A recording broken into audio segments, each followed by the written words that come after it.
This typewriter broke episode is about Smith Corona Sterling from 1948. It was used by Tennessee Williams and has a lot to do with the sea,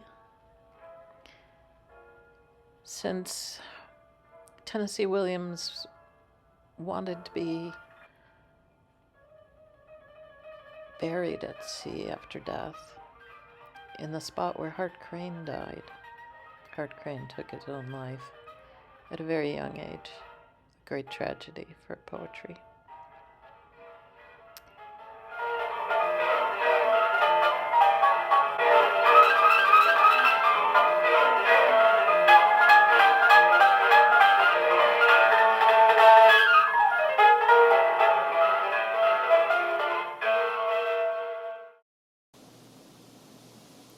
So here's the Smith Corona Sterling 1948 model with the glass keys. And a very interesting typeface. It's the New Mode sans serif typeface on this Smith Corona Sterling. It's pretty nice looking and functioning, except the alignment is a little odd. I did this type sample.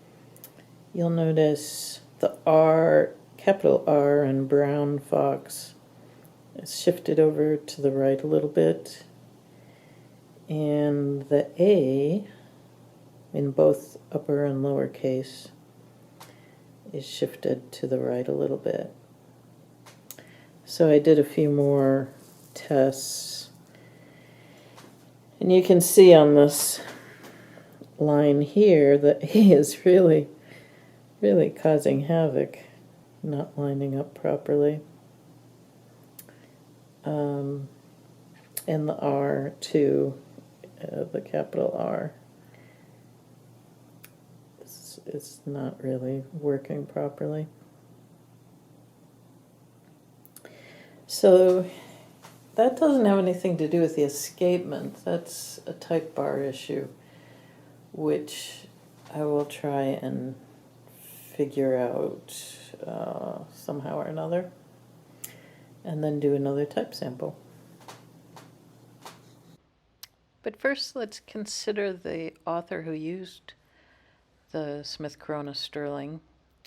This is Tennessee Williams with his unit back in the mid-40s, according to Polt's website.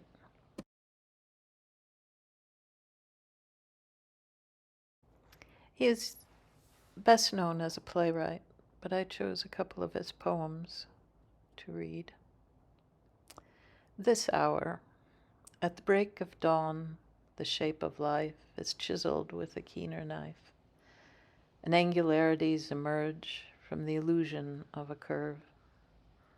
This is the hour that imparts a special nudity to hearts, when every secret thing is known inward to the very bone. No mist of rain nor veil of snow can blur this stark interior of sculptured hills and hollowed plain, poignant as thought, distinct as pain. This is the keen recurrent edge of shuttling time, the frosty hedge.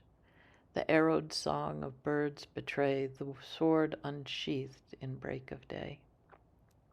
This is the hour when men who dare shake lightning from their unbound hair and cherish in their last retreat the will to bear, the strength to meet, unflinchingly and with iron heart, the steel that smites the breast apart.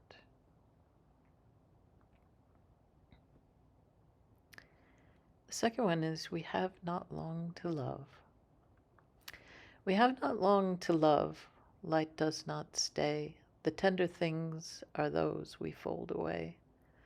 Coarse fabrics are the ones for common wear. In silence, I've watched you comb your hair, intimate the silence, dim and warm. I could, but did not reach to touch your arm. I could, but do not break that which is still. Almost the faintest whisper would be shrill. Some moments pass as though they wish to stay. We have not long to love, a night, a day. The A comes up, and it's too far to the right. So we need to... There's scrapes along there, you can see. So somebody's tried to fix it before. And now we will have another go. And this is not the correct tool, but you kind of work with what you've got sometimes.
Okay.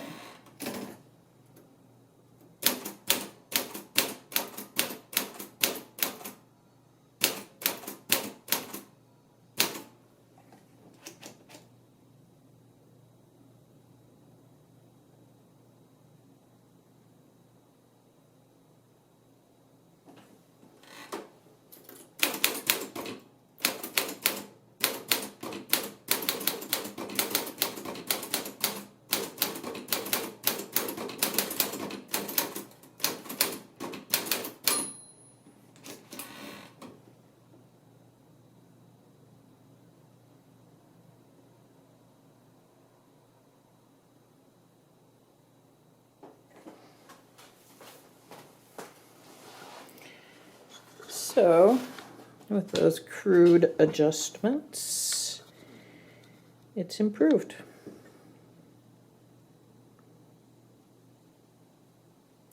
Now, what about the R? It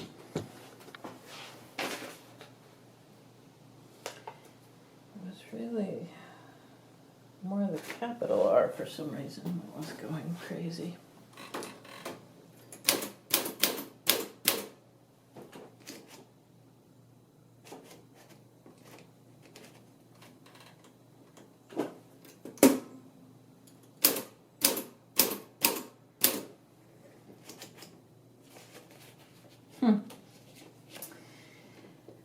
Yeah, so the R now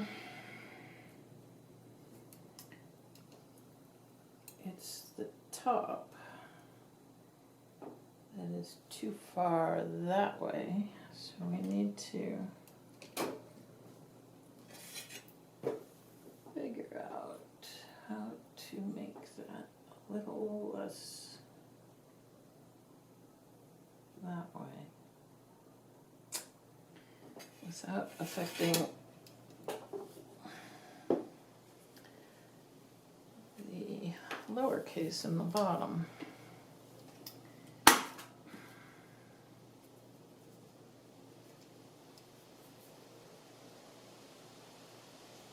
Just a tish.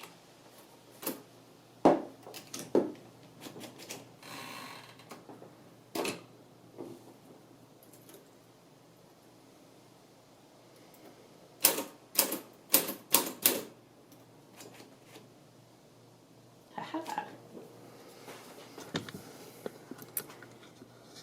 Yeah,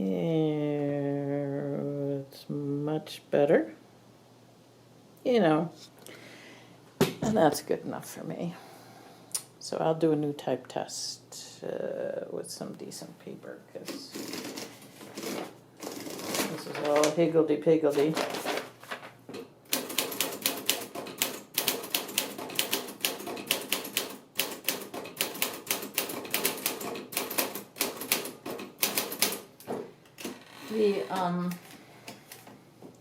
The action on it is kind of metallic. It,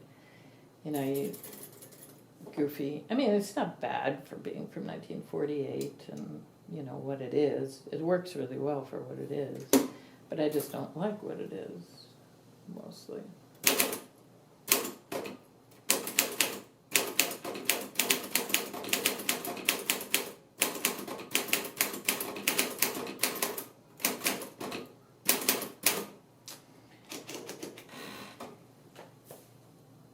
You can see that the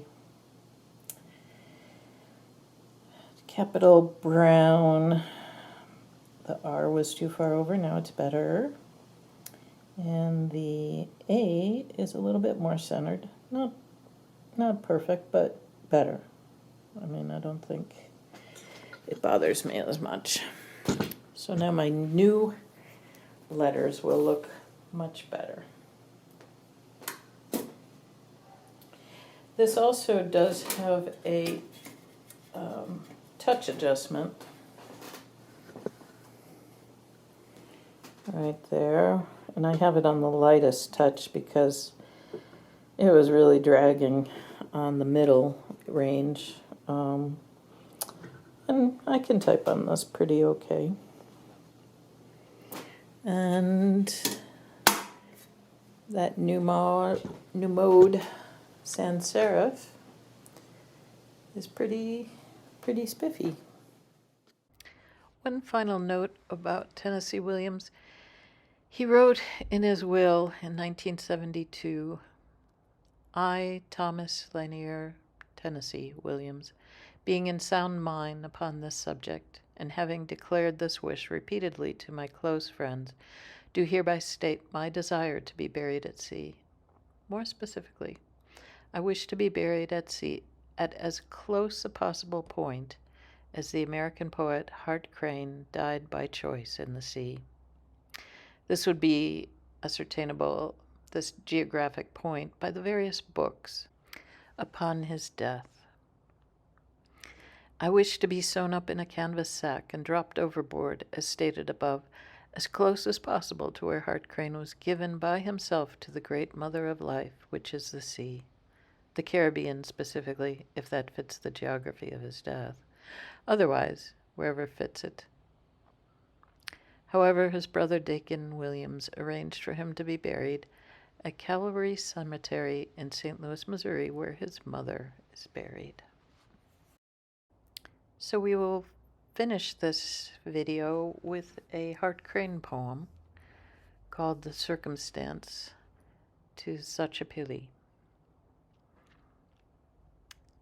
The anointed stone, the coruscated crown, the drastic throne, the desperate sweet eye-pit basins of a bloody foreign clown, couched on bloody basins, floating bone of a dismounted people. If you could buy the stones, display the stumbling bones, urging your unsuspecting shins, sustaining nothing in time, but more and more of time. Mercurially might add, but would subtract and concentrate. If you could drink the sun as did and does such a pity, as they who've gone have done, as they who've done, a god of flowers and statued stone of love. If you could die, then starve, who live thereafter stronger than death's smiles in flowering stone.